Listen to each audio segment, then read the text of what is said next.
Très bien, très bien. Donc, 15h31, nous allons pouvoir commencer notre webinaire aujourd'hui. D'abord, bonjour et bienvenue à toutes et à tous pour ce webinaire qui sera dédié à un niveau de certification bien particulier qui est le niveau platine.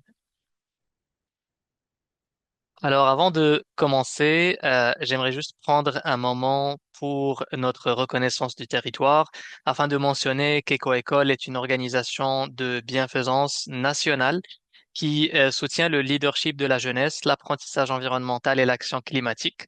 Notre objectif vise à amplifier, soutenir, honorer et célébrer les diverses cultures, voix, perspectives et communautés de l'île de la Tortue et de la terre avoisinante. Nous nous engageons à apprendre et à désapprendre et à relier notre travail à des projets plus larges de justice sociale, d'inclusion et de réconciliation. Donc, nous avons la chance d'avoir une équipe qui se situe d'un océan à un autre, occupant donc des territoires non cédés. Et de ce fait, nous reconnaissons les injustices historiques et actuelles du colonialisme sur les Premières Nations, les Inuits et les Métis. Et nous nous engageons à développer continuellement notre rôle et nos responsabilités personnelles et organisationnelles face à la réconciliation en soutenant les 94 appels à l'action et en intégrant et en amplifiant diverses perspectives et voix autochtones dans notre programme. Donc, en tant que membre d'un réseau croissant d'écoles et de partenaires, nous continuerons à encourager cette réflexion, cette croissance et cette pratique avec notre communauté. Avant de commencer notre webinaire aujourd'hui, nous allons procéder avec un tout petit sondage, histoire de savoir qui est présent et présente aujourd'hui avec nous. Donc, je vais lancer le sondage auquel vous pouvez répondre. Donc, avec une seule question, est-ce que vous visez la certification platine cette année? Si oui, est-ce que c'est pour la première fois ou est-ce que vous l'avez déjà obtenu dans les années passées ou bien vous ne visez pas ce niveau de certification? Et bien sûr, si vous êtes là, juste pour en savoir un petit peu plus sur ce que ça prend pour être une école platine. Donc, je vois les réponses qui sont rentrées. Merci beaucoup. Ça fait plaisir de vous avoir, quel que soit votre euh, intérêt aujourd'hui par rapport à la certification niveau platine. Donc, on va essayer de vous donner le maximum d'informations nécessaires à ce sujet. Merci beaucoup. Parfait. Donc, nous allons maintenant commencer notre webinaire et commencer par me présenter. Donc, mon nom est Ayoub Hamoudi. Je suis gestionnaire bilingue de programme à EcoEcole Canada et je suis content d'être votre animateur pour ce webinaire-là. Donc aujourd'hui, juste pour vous donner une petite idée, donc nous allons commencer avec une petite introduction, bien sûr, et puis nous allons explorer un petit peu plus en détail la certification éco-école de niveau platine, et nous aurons le plaisir d'avoir une enseignante de l'école élémentaire publique Louise Arbour qui va se joindre à nous un petit peu plus tard pour nous partager un peu le parcours de son école vers la certification platine. Et à la fin, donc, nous allons clôturer avec quelques conseils et nous aurons bien sûr une période pour répondre à toutes les questions que vous pouvez avoir. Alors maintenant, qu'est-ce que la certification platine d'éco-école? Donc, il faut savoir que le niveau platine représente le plus haut niveau des certifications éco-école. Et pour obtenir ce niveau de reconnaissance-là, les écoles doivent démontrer que leur programme environnemental est bien établi et que l'apprentissage et l'action pour l'environnement constituent un élément déterminant de leur culture scolaire. Et à ce titre, les écoles doivent satisfaire à des critères supplémentaires pour obtenir ce niveau de certification par rapport aux autres niveaux. Et pour mieux comprendre ce qui est nécessaire pour qu'une école soit certifiée comme une école platine, il est important de consulter notre rubrique de certification qui clarifie les critères pour chaque niveau et décrit en détail les éléments du programme auquel une école doit satisfaire pour atteindre le niveau platine. Alors, dans les diapositives suivantes, nous passerons en revue chacun de ces critères et de ces éléments avec un petit peu plus de détails.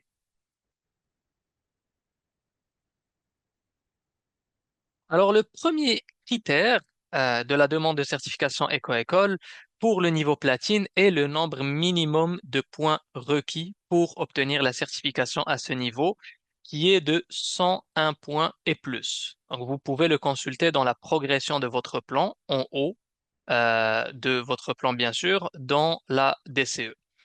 Vous aurez ainsi un aperçu des points que vous avez accumulés jusqu'à présent, de votre niveau d'éligibilité en fonction du nombre d'actions que vous avez sélectionnées, ainsi que du nombre de points encore nécessaires pour obtenir le niveau platine.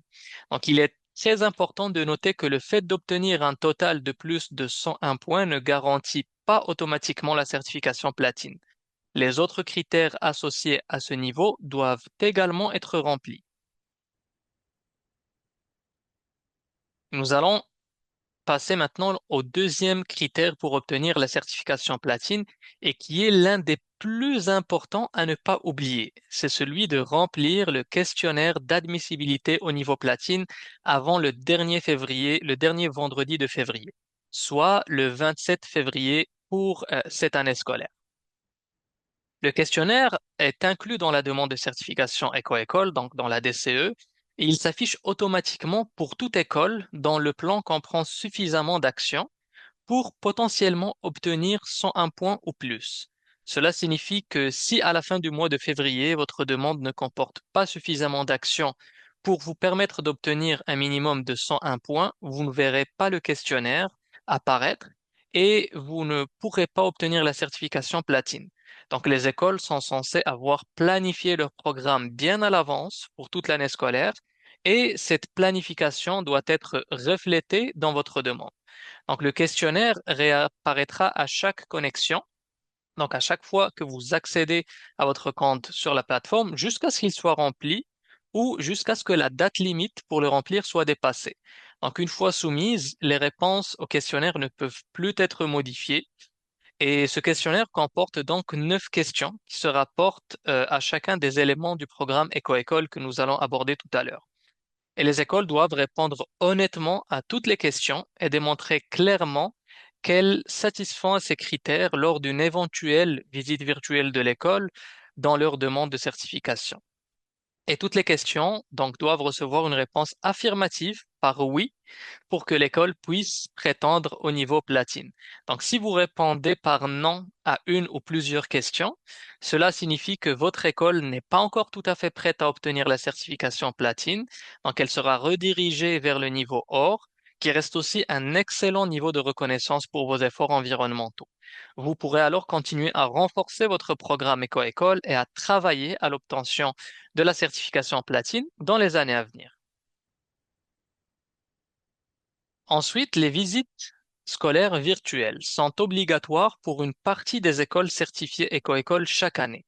Donc, ces visites durent environ 30 minutes et se déroulent principalement en ligne, sauf indication contraire. Le niveau platine étant le plus élevé, les écoles qui aspirent à se certifier au niveau platine font l'objet de visites plus régulières chaque année.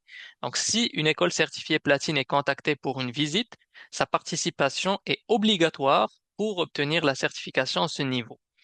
Les écoles sélectionnées sont contactées entre la mi-janvier et la mi-avril et il y a 2 périodes possibles pour les visites au cours de l'année. Donc, soit entre la mi-janvier et le mois de mars ou entre la mi-mai et juin. Donc, c'est Éco-École Canada qui détermine la date de votre visite virtuelle. Et nous vous donnerons toujours suffisamment de temps pour réserver votre visite et choisir le moment qui vous convient le mieux. Donc, les visites scolaires ont plusieurs objectifs. D'abord, aider à clarifier les attentes du niveau platine, puis vérifier les détails de la demande. Ensuite, s'assurer que l'école dispose d'un programme platine rigoureux tout au long de l'année scolaire. Et enfin, c'est également l'occasion pour les écoles de poser des questions au personnel d'éco-école. Donc, au cours de cette visite virtuelle, un évaluateur ou une évaluatrice éco-école pose des questions standardisées et peut demander des précisions sur le programme, les activités et la demande de l'école. Donc, pour ceci, au moins un ou une membre du personnel doit être présente, mais la participation du personnel et des élèves est aussi préférable. Donc, les informations recueillies lors des visites virtuelles sont utilisées conjointement avec la demande des écoles pour déterminer le niveau de certification finale de l'école qui est attribué bien sûr après l'évaluation et après la date limite de certification.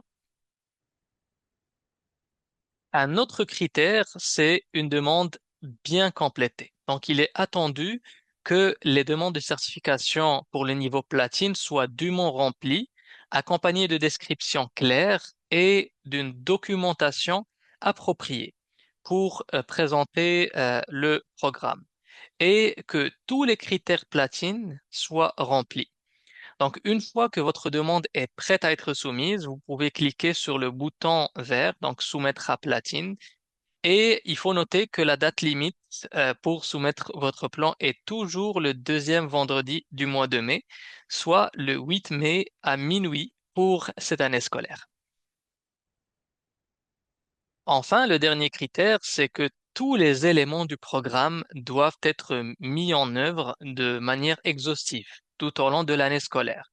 Donc, en plus d'apparaître dans les questions du questionnaire Platine, ces éléments sont décrits au deuxième et troisième page de la rubrique de certification que nous avons mentionnée tout à l'heure. Et les membres du personnel scolaire sont invités à utiliser ces pages de la rubrique de certification pour vérifier si tous les éléments du programme sont mis en œuvre dans leur école. Donc, ces 11 éléments doivent être remplis et clairement démontrés dans la demande de certification de toute école souhaitant obtenir le niveau platine. Et ceci comprend avoir une éco-équipe, avoir un éco-code, avoir l'apprentissage environnemental et puis aussi entreprendre des actions environnementales, avoir aussi le leadership des élèves, l'engagement de toute l'école, la collaboration des membres du personnel, le rayonnement communautaire, donc de l'école dans sa communauté, l'approfondissement de l'apprentissage, la communication et la visibilité, et puis enfin l'exhaustivité de la candidature. Donc nous allons maintenant passer en revue chacun de ces éléments-là en utilisant des exemples pour illustrer comment ça peut être démontré dans une demande de certification. Commençons par le premier élément qui est le fait de posséder une éco-équipe. Donc, toute école qui souhaite obtenir le niveau platine doit d'abord disposer d'une éco-équipe. Qu'est-ce qu'une éco-équipe? Donc, c'est un groupe d'élèves et d'adultes, tels que les membres du personnel de l'enseignement, les personnels de l'école, des parents, des bénévoles. Donc, ce groupe-là se réunit régulièrement pour assurer la planification et la mise en œuvre du programme éco-école au sein de leur établissement.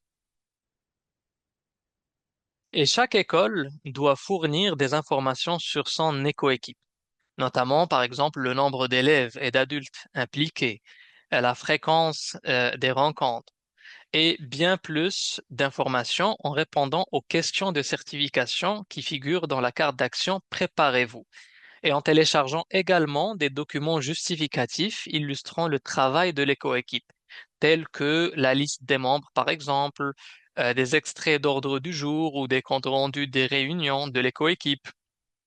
Et pour plus d'informations sur les structures et les fonctions des éco-équipes, nous vous invitons à consulter notre guide, donc trouver l'inspiration, former une bonne éco-équipe, que vous trouverez dans la section ressources de la carte d'action Préparez-vous. Nous allons aussi vous partager le lien ici dans le chat pour pouvoir accéder et découvrir ce guide très très intéressant. Une fois qu'on a une éco-équipe, il est très important d'avoir un éco-code. Alors, qu'est-ce qu'un éco-code? Donc, un éco-code, c'est une déclaration de mission environnementale, de vision ou un engagement que vous créez pour guider l'apprentissage et l'action pour l'environnement.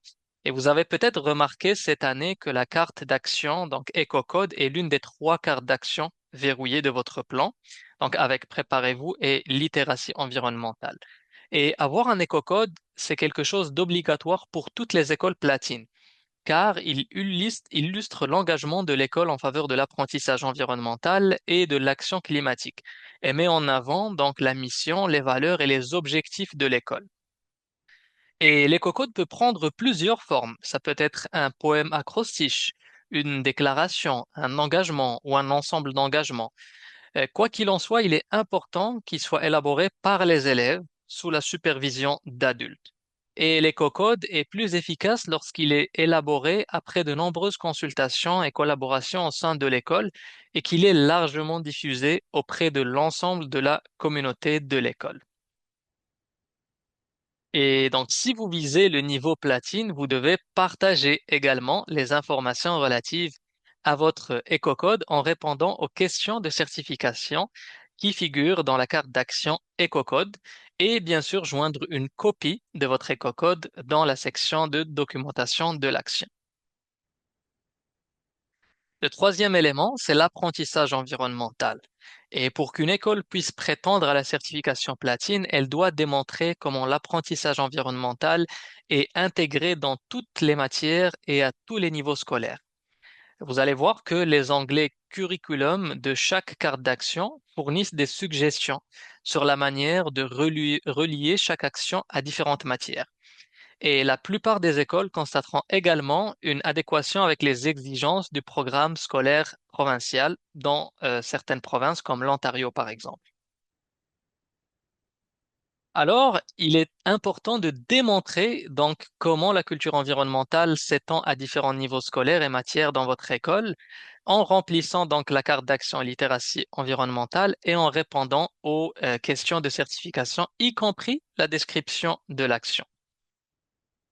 Et bien sûr, pour chaque carte d'action, l'apprentissage environnemental peut être documenté en répondant à la question de certification, généralement la question 8. Avez-vous intégré l'apprentissage environnemental lié à cette action dans le cadre du temps d'enseignement pendant 2 heures ou plus? Donc, si vous répondez par oui, il est également important d'aller dans la description de l'action et nous mettre une phrase ou deux pour expliquer comment vous avez fait pour relier cet apprentissage environnemental à une matière scolaire. Après l'apprentissage vient bien sûr l'action, donc des actions significatives.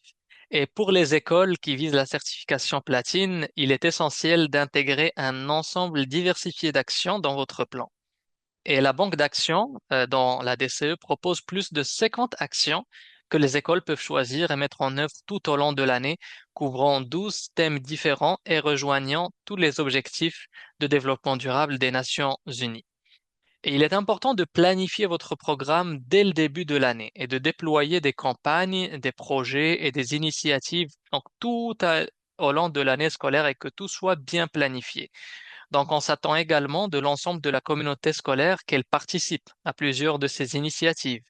Et cela démontre la solidité du programme dans lequel l'action environnementale est véritablement ancrée dans la culture de l'école. Un élément qui est central dans le programme et qui doit être clairement démontré dans les demandes des écoles, eh bien, c'est le leadership des élèves. Donc, les élèves peuvent assumer des rôles de leadership de différentes manières. Par exemple, en faisant de la planification, de la communication, de la coordination des actions ou en rapportant donc des données pour la demande de l'école dans la plateforme de demande de certification EcoEcole. Il ne faut pas oublier qu'il est possible de créer des comptes pour vos élèves afin de leur donner la possibilité de contribuer directement à la demande de l'école sur la DCE et que c'est un très bon moyen d'illustrer leur leadership environnemental. Donc, vous allez voir que pour chaque action, le leadership des élèves doit être documenté en répondant donc à la question 4 généralement, comment les élèves ont-ils et elles mené cette action? Donc, il est très important de répondre honnêtement à cette question pour savoir comment le leadership des élèves a été illustré pour vos actions. Ensuite, nous allons parler de l'engagement de toute l'école, donc de l'ensemble de l'école et des personnes qui la composent. Parce que dans une école platine, tous les membres de la communauté scolaire, donc ceci inclut les élèves, le personnel de l'éducation, de l'enseignement, la direction, la conciergerie, donc toutes ces personnes-là participent aux opportunités d'apprentissage et prennent part à l'action environnementale de l'école tout au long de l'année. Bien sûr, les actions éco-école peuvent être menées à différentes échelles, donc soit une éco-équipe, une salle de classe, un niveau ou toute l'école. Mais toutefois, pour obtenir le niveau platine, une école doit impliquer l'ensemble de l'établissement dans un nombre significatif d'actions. Donc, pour un grand nombre d'actions, celles-ci doivent être menées ou doivent impliquer l'ensemble de l'école. Et généralement, la deuxième question de toutes les cartes d'action, donc qui a participé à cette action, vous permet d'illustrer l'engagement donc de l'ensemble de l'école dans les actions qui ont été entreprises, donc encore une fois, à l'échelle de l'école en entier. L'élément suivant donc concerne la collaboration du membre du personnel de l'école. Donc, dans une éco-école platine ou qui aspire à devenir une éco-école platine, les membres du personnel de l'école travaillent en étroite collaboration pour gérer le programme éco-école et pour mettre en œuvre des initiatives environnementales. Donc, cette collaboration peut inclure le partage d'idées, le renforcement de la culture environnementale de l'école, la communication et l'engagement avec les autres membres de la communauté scolaire, ainsi que la gestion et la supervision des actions. Alors, une bonne pratique qui est suggérée consiste à inclure une mise à jour sur le programme éco-école, sur les actions éco-école que mène votre école lors des réunions mensuelles ou hebdomadaires des membres du personnel, parce que ceci permet d'accroître l'engagement des membres du personnel de l'école et aussi de faire savoir à tous les membres et tous les collègues les informations que les actions que vous entreprenez au niveau de l'école. Donc, la collaboration du personnel peut être documentée dans les actions littératie environnementale et préparez-vous.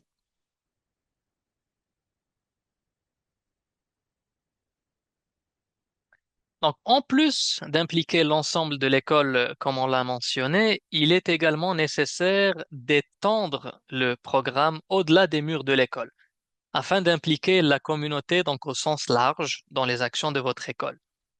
Et quand on parle de communauté au sens large, cela peut inclure les parents, les tuteurs, tutrices, les organisations environnementales locales s'il y a lieu ou régionales, les municipalités, les chefs leaders et leaders autochtones ou des associations locales. Donc, toutes ces personnes-là peuvent constituer donc d'excellents partenaires pour élaborer donc des actions pour l'environnement et participer à avoir un rayonnement communautaire de votre école. Et bien sûr, le rayonnement communautaire doit être clairement démontré pour chaque action de votre plan en répondant à la question 5, donc qui dit est-ce que votre action a-t-elle franchi les murs de l'école afin d'impliquer la communauté. Donc ici, on va noter les familles, les organisations locales, municipalités, écoles voisines, etc. Donc, et vous pouvez fournir des détails à l'appui dans la description de l'action pour démontrer ou illustrer votre rayonnement communautaire.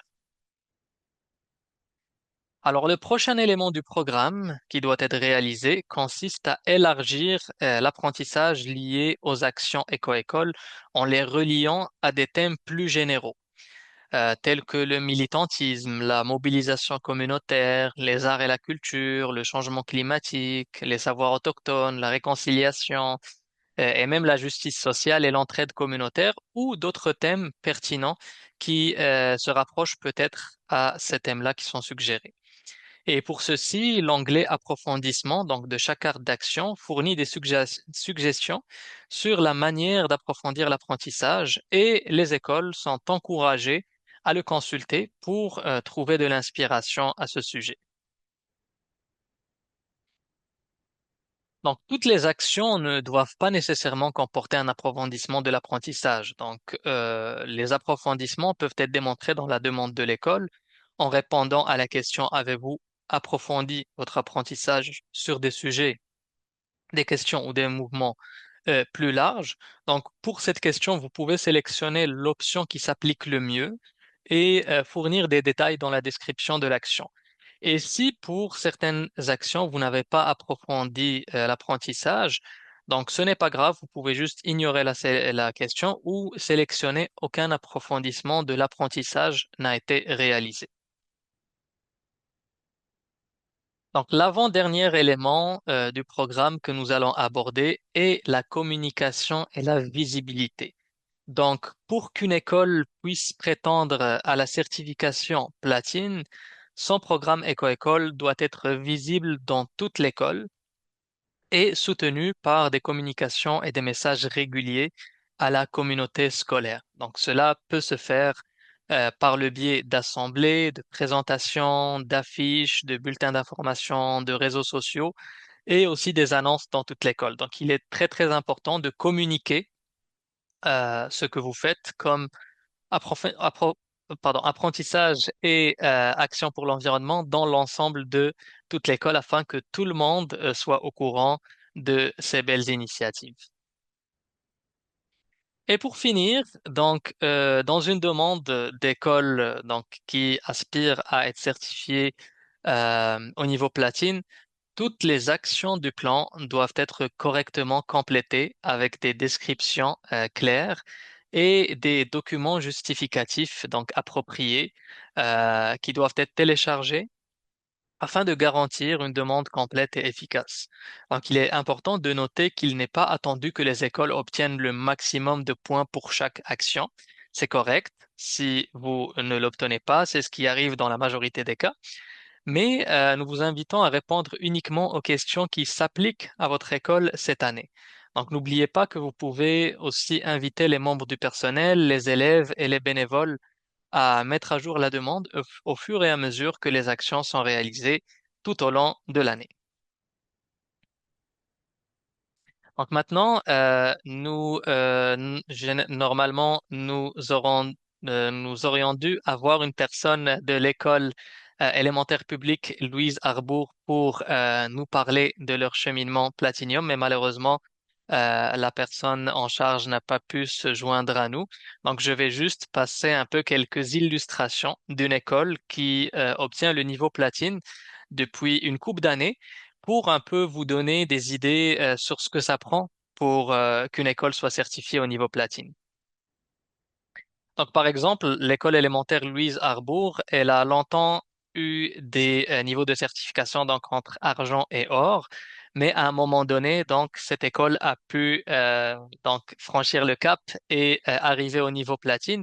Et pour atteindre ce niveau-là, donc l'école devait réaliser donc plusieurs choses en plus, notamment le fait d'améliorer les actions qui sont entreprises déjà dans l'école, donc leur donner plus de communication, plus de visibilité, faire un petit peu plus de suivi sur ces actions-là, mais également entreprendre donc de nouvelles actions sur différents sujets pour pouvoir également donc diversifier leur champ d'action, mais également avoir et être éligible à un nombre de points donc qui leur conférerait le niveau platine et faire participer donc le personnel de l'école un petit peu plus souvent, mais également les élèves en créant donc des affiches pour sensibiliser toutes les personnes de l'école à l'importance de l'environnement.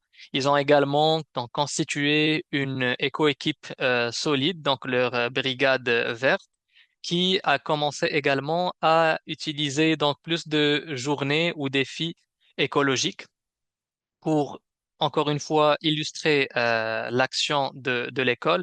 Par exemple, ceci a conduit à la réduction du papier utilisé, la réduction donc des déchets, par exemple, que ce soit dans les boîtes à linge ou lors du tri des déchets.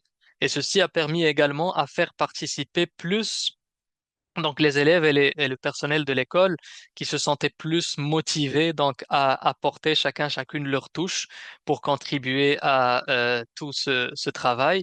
Tout cela bien sûr en ayant donc des adultes ou des membres de l'enseignement assignés qui veillaient à ce que l'organisation donc soit optimale, que chaque personne avait une tâche à réaliser et donc des actions, des tâches qui étaient bien expliquées et bien présentées pour que chacune puisse les faire d'une meilleure façon.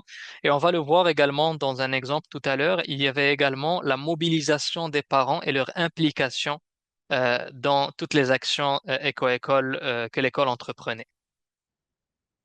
Donc, pour illustrer un peu le leadership des élèves, comme on peut le voir, donc les élèves de la Brigade verte, qui étaient constitués en majorité d'élèves de quatrième et cinquième année, avaient beaucoup travaillé sur le tri des déchets, donc pour analyser comment se faisait le tri au niveau de l'école, prendre en note donc les erreurs qui sont assez fréquentes pour pouvoir les corriger et communiquer donc à leurs camarades, mais aussi au personnel enseignant les manières de pouvoir optimiser un peu ce tri des déchets. Donc également, il y avait des activités pour du recyclage innovant. Donc là, ça permettait aux élèves de vraiment démontrer et illustrer leur créativité en fabriquant donc des nouvelles choses ou de nouveaux matériaux à partir de d'items qui étaient destinés à être jetés. Et ceci a également été illustré par la créativité. Donc, les élèves de l'école élémentaire publique Louise Arbour ont également pu sensibiliser en fait à la nature en fabriquant donc des items issus donc de la nature comme des fragments de plantes, des cônes ou des feuilles. Et ceci permettait à la fois d'embellir leur école, mais également de créer un petit rapprochement avec la nature. Donc, il y a eu également des efforts très remarquables pour la réduction du gaspillage alimentaire. Donc, ici, nous avons un exemple très inspirant pour transformer donc les citrouilles d'Halloween en confiture pour lutter contre le gaspillage alimentaire. Et comme on peut le voir, donc, de nombreux élèves ont participé et ont réalisé en fait cette action-là qui était vraiment très, très inspirante. Ou un autre élément qui a permis à l'école élémentaire Louise Arbour d'aller chercher la certification au niveau platine, c'est vraiment l'implication de l'ensemble des enseignants et des enseignantes dans la réalisation du plan de l'école et de ses actions. Donc, ceci est passé par le fait de définir les priorités environnementales de l'école, revoir les pratiques qui sont déjà établies, essayer de les améliorer, mais également intégrer. Donc, on a parlé tout à l'heure de l'élément d'intégrer le programme et ses actions dans des matières scolaires, donc dans des heures d'enseignement pour faire le lien avec le programme Éco-École et renforcer donc l'apprentissage et l'action. Donc l'ensemble des enseignants et des enseignantes de l'école sont impliqués, donc ils et elles ont accès à la plateforme. Chacune va prendre par exemple soin de compléter une action et de venir donc la réclamer, la rapporter en complétant les questions de certification et également mobiliser la communauté autour, donc que ce soit à l'intérieur de l'école ou à l'extérieur. Et ici, nous pouvons voir un extrait de leur tableau des tâches, donc où on voit le nom de chaque enseignant, enseignante avec, par exemple, donc les tâches qui leur sont assignées. Donc, que ce soit par rapport à la plateforme Éco-École, mais aussi par rapport à des activités spécifiques comme ici, on va voir le bricolage, on va voir des activités environnementales pendant la récré ou juste de la littératie environnementale. Donc, ça permet vraiment d'avoir une participation de tout le monde et une répartition donc de l'effort qui ne va pas reposer sur les épaules d'une seule personne. Et bien sûr, donc il y a l'engagement de l'ensemble de l'école à travers différents projets, que ce soit par exemple des projets créatifs ou des projets d'entrepreneuriat, ce qui favorise donc l'apprentissage interdisciplinaire et concret lié à des enjeux environnementaux chez les élèves.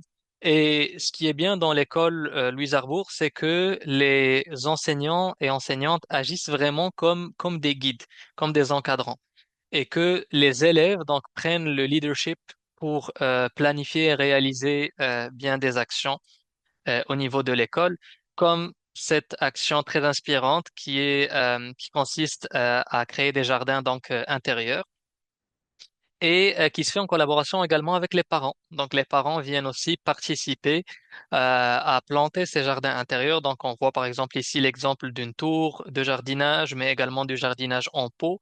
Et les plantes donc sont vendues également aux parents intéressés. Et ça permet donc de collecter quelques sous pour l'école pour pouvoir donc les aider à continuer à réaliser des activités pour l'environnement. Comme le verdissement de la cour d'école, par exemple, qui s'est fait l'année passée et qui a connu bien sûr la participation des élèves qui ont contribué à la plantation de plates-bandes, mais également de plantes comestibles donc pour leur jardin potager. Et un autre défi inspirant aussi de l'école Louise Arbour, c'était une zone des objets perdus, donc où les élèves allaient trier des objets perdus, puis pouvoir les reconstituer, les réutiliser d'une certaine manière pour pas que ces objets-là se retrouvent dans le site d'enfouissement ou jetés à la poubelle. Très bien. Alors, pour ce qui nous reste aujourd'hui, donc dans les diapositives suivantes, nous allons vous présenter quelques exemples de bonnes pratiques pour les écoles qui visent la certification platine. Et la première bonne pratique que nous suggérons, c'est la planification efficace. Parce que la planification efficace aide à organiser toutes vos actions tout le long de l'année scolaire. Parce que lorsque vous le savez dès le début et vous savez quelles actions vous allez mettre en œuvre et à quel moment, il devient plus facile de gérer le programme éco-école et ses actions et de mener à bien votre projet, de soumettre donc votre demande pour le niveau platine avant la date limite. Donc, EcoEcole propose deux outils de planification qui peuvent être utilisés par le personnel scolaire. Donc, on a d'abord l'éco-calendrier que vous pouvez voir à droite, qui peut être facilement ajouté à votre calendrier Google ou Outlook et comprendre des dates clés du programme EcoEcole ainsi que des rappels sur des journées importantes liées à l'environnement. Vous pouvez également utiliser le planificateur annuel, donc on voit ici à gauche, qui est disponible dans la section ressources de la carte d'action Préparez-vous et sur notre page ressources pour les écoles. Et ce planificateur est conçu pour servir un peu de guide et être utilisé pour organiser vos actions et vos campagnes tout au long de l'année. Donc, c'est un outil vraiment très efficace pour vous aider à bien organiser votre année en matière d'action environnementale. Une autre bonne pratique qui est vraiment recommandée et qui nous vient aussi de notre communauté d'école, c'est de définir les rôles et responsabilités des personnes qui planifient et mettent en œuvre les actions éco-école dans votre établissement. La présence, par exemple, de représentants de différentes classes et de différents membres du personnel renforce en fait votre éco-équipe. Et ici, plusieurs exemples de structures peuvent être réalisés, comme par exemple avoir un éco-représentant ou une éco-représentante pour chaque classe ou pour chaque niveau scolaire, ou par exemple créer des sous-comités comme un sous-comité de collecte de fonds, un sous-comité de jardinage, un sous-comité de réduction des déchets, et il se peut aussi, dans le cadre d'une éco-équipe, de définir des rôles vraiment très spécifiques. Par exemple, on a beaucoup d'éco-équipes qui vont nommer un ou une ministre de l'environnement, un ou une secrétaire. Donc, ça permet également de venir mieux organiser l'éco-équipe. Et bien sûr, il faut et il est très important de laisser les élèves prendre les devants. Le programme éco-école est plus efficace où la manière la plus efficace de l'entreprendre, c'est de valoriser et encourager le leadership des élèves. Donc, même au niveau élémentaire, au niveau primaire, il existe de nombreuses façons d'offrir aux élèves la possibilité de prendre l'initiative dans certains éléments tels que la planification, la promotion, la mise en œuvre d'actions, la sensibilisation. Donc, en laissant les élèves prendre l'initiative, ils et elles peuvent acquérir diverses compétences, depuis la recherche sur un thème environnemental jusqu'à l'organisation de moyens de sensibilisation et d'implication de la communauté scolaire dans l'apprentissage et l'action. Et une autre bonne pratique que nous observons dans les écoles de niveau platine est la mise en place d'actions et de campagnes qui s'inscrivent dans la pratique et la culture quotidienne de l'établissement. Donc, par exemple, une campagne pour des déplacements scolaires actifs et durables ne se limiterait pas à une seule journée de marche ou de vélo pour se rendre à l'école, mais comprendrait des événements hebdomadaires tels que les mercredis à pied ou les mardis en transport durable. Donc, cela pourrait également signifier la mise en place de pratiques chaque année, comme l'installation de boîtes à papier Bernache, donc qui contiennent du papier réutilisable d'un seul côté, dans chaque salle de classe, et qui sont utilisées régulièrement, donc tout au long de l'année. C'est un bon un exemple de pratiques établies ou continues. Et puis, bien sûr, les données que votre école communique dans votre demande de certification ne servent pas seulement à évaluer si vous êtes correct, si vous avez correctement mené à bien une action ou pas, mais elles sont également utilisées pour suivre l'impact environnemental des écoles à travers le Canada et créer une base de référence pour les comparaisons d'une année à l'autre. Donc, afin que vous puissiez suivre le progrès de votre école, c'est pourquoi nous vous demandons de faire de votre mieux pour communiquer ces données précises dans votre demande. Et certaines actions, telles que les émissions énergétique ou l'empreinte en eau de l'école comprennent des questions qui demandent des données sur les bâtiments scolaires, par exemple, qui ne sont pas forcément disponibles pour la plupart des membres d'une éco-équipe. Donc, pour ces questions, nous recommandons toujours de consulter le personnel de la conciergerie, la direction ou même du conseil scolaire ou du centre de service pour les obtenir. Et une bonne pratique que moi personnellement je recommande vivement, très très très important, c'est de ne pas répondre aux questions de certification jusqu'à la fin, mais plutôt donc de répondre à ces questions de certification pour les actions au fur et à mesure qu'elles sont mises en œuvre à l'école. Par exemple, si vous avez organisé un nettoyage communautaire à l'automne, venez le réclamer et compléter l'action nettoyage communautaire tout de suite après avoir fini votre nettoyage, plutôt que d'attendre le mois de mai, par exemple, juste avant la date limite. Donc, dès qu'on fait une action, ben, on va aller la réclamer et répondre aux questions de certification. Comme ça, à la fin de l'année, il nous restera qu'à faire une petite révision pour s'assurer que tout est bon. Et si jamais vous prévoyez de mener une action après la date limite du 8 mai, par exemple en juin, comme c'est souvent le cas pour les actions de jardinage, nous vous invitons à remplir la carte d'action appropriée en répondant aux questions de certification au mieux de vos capacités en fonction de ce qui est prévu ou de ce qui devrait être fait. Donc, cette approche permet de garantir l'exactitude des données communiquées, elle favorise la progression régulière vers la réalisation de votre plan et évite bien sûr la pression des dernières minutes. Donc, nous vous encourageons vivement à ne pas attendre la dernière semaine pour mettre à jour votre demande et à prévoir suffisamment de temps pour une dernière révision avant de la soumettre.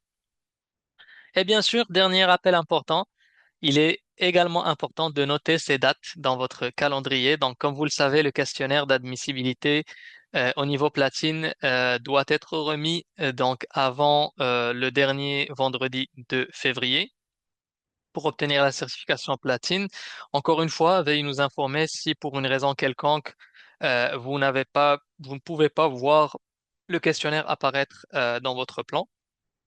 Nous avons également une date limite pour les demandes hâtives, donc qui est fixée au 24 avril, et à laquelle donc les écoles qui soumettent avant cette date-là peuvent faire partie d'un tirage au sort et gagner quelques prix amusants. Et bien sûr, la date limite finale pour le dépôt des demandes des écoles est toujours fixée au deuxième vendredi de mai, soit le 8 mai pour cette année pour toutes les écoles. Donc, encore une fois, si votre école est sélectionnée pour une visite virtuelle, donc vous recevrez, si ce n'est pas déjà fait, une invitation entre janvier et avril et vous disposerez d'un délai raisonnable pour pouvoir réserver votre visite à une date qui vous convient.